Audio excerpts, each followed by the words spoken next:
Okay.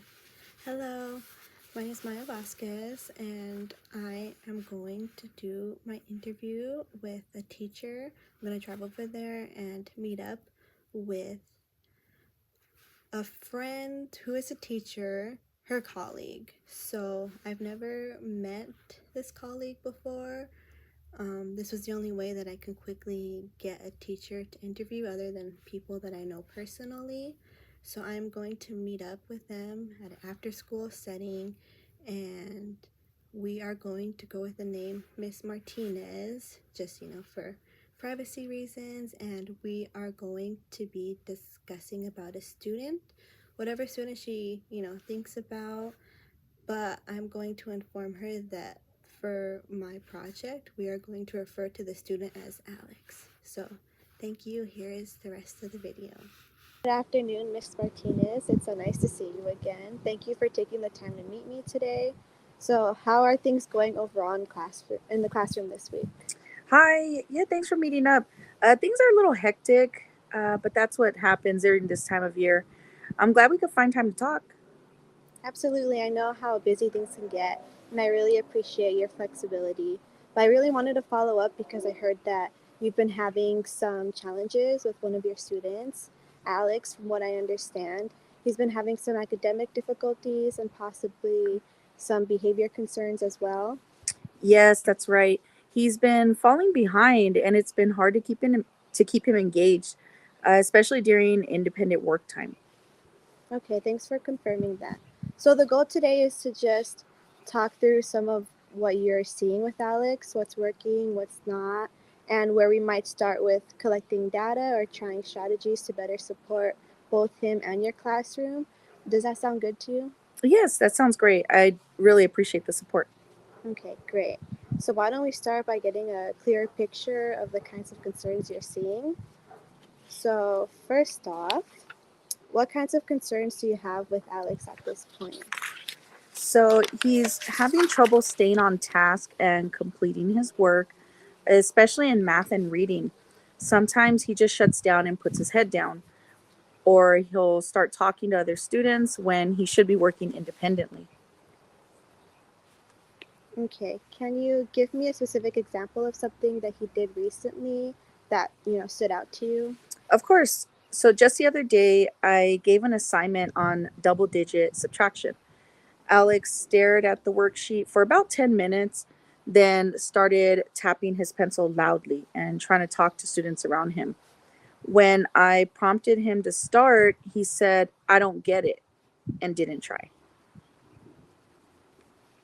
Okay, yeah, that sounds frustrating. I can see how that would affect both him and the rest of the classroom. Can we talk a bit about what usually happens right before these type of behaviors occur? Usually, it's right after I give instructions and pass out materials, especially when it's something new or when we're doing independent work. Okay, so do you notice certain times of the day where this is more common? Yes, especially after lunch during math. He seems more restless then, but in the mornings during reading groups, he can sometimes stay more focused. Okay, and are there times when the behavior doesn't occur at all? Definitely during science or art, he enjoys those subjects and usually participates without any issues.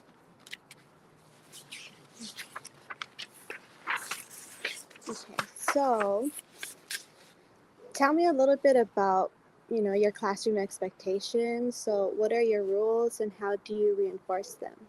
So we use the three R's: respect, responsibility, and ready to learn. I have a clip chart for behavior and give daily positive feedback. I also try to reinforce rules through morning meetings and modeling.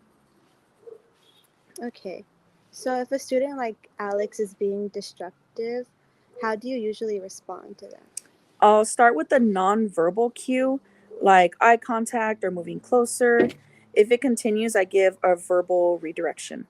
If that doesn't help, I might move him to a quieter spot or have him take a quick break. Right, sometimes we need a quick break. So how do you typically support students who are performing below grade level? I use small group instruction, sentence frames, visuals, and sometimes reduce the length of assignments. I also try to build in extra review time before independent work. Okay. And how do you usually respond when a student refuses to complete work?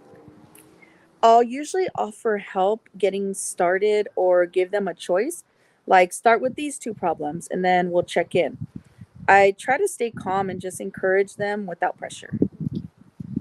Right. So, can you briefly walk me through a typical day in your classroom?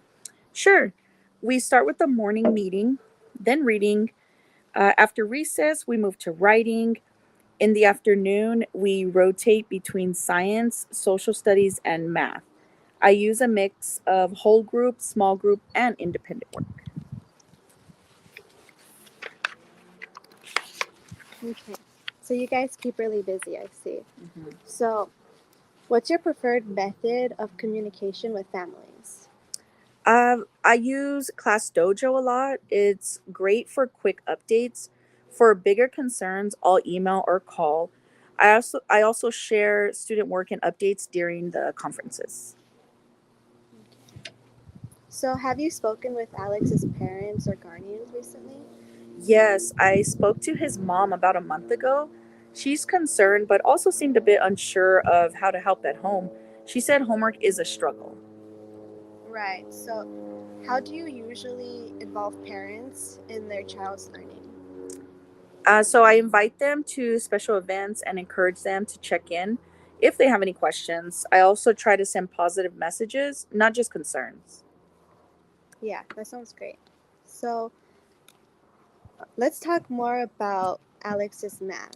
So, what specific challenges do you typically see him face in the classroom? He has trouble with place value, multi step problems, and basic facts. Even with manipulatives, he seems confused and easily frustrated. Okay. And what types of strategies have you already tried with him?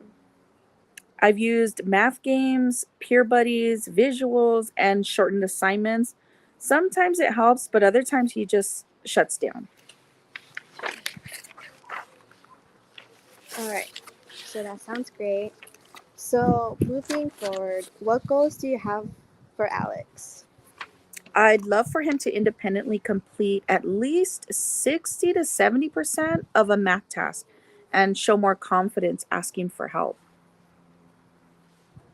Okay. So, how do you typically measure progress towards goals? Mostly through quizzes, exit slips, and observation notes. I track data weekly to see trends. Okay, that's great. What exactly are Alex's strengths in the classroom? He's really creative and loves art. He's also great at building things and loves hands on projects. Okay, that sounds good. So, can you walk me through your school's referral process for any additional assessments? We start by bringing concerns to the student support team. We document interventions and review data before making a formal referral. Okay, and what discipline strategies have you found successful within your class? Consistent routines, positive reinforcement, and giving students leadership roles work well. I try to avoid punitive measures. Right, so let's see. For behavior tracking, we're planning to use event recording. What would be the most convenient way for you to record Alex's behaviors? I think a simple behavior log on my clipboard would work. I could jot down what happened before, during, and after the behavior. Okay, that sounds good. So, how often do you feel comfortable recording them? I could do it daily during math and independent work time just to capture consistent data.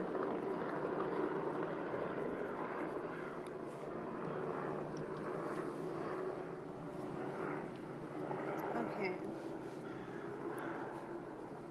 hold on, I'm just trying to get my notes together. Thank you. Okay, so that sounds good. Thank you so much, Miss Martinez. You provided a lot of helpful context So, just to summarize the interview that we've just done, so we've agreed that most likely over the next 2 weeks, we'll see if we can adjust that. Um, so, you'll be tracking Alex's behavior daily, specifically uh, noting what happens before the behavior itself, and how you respond.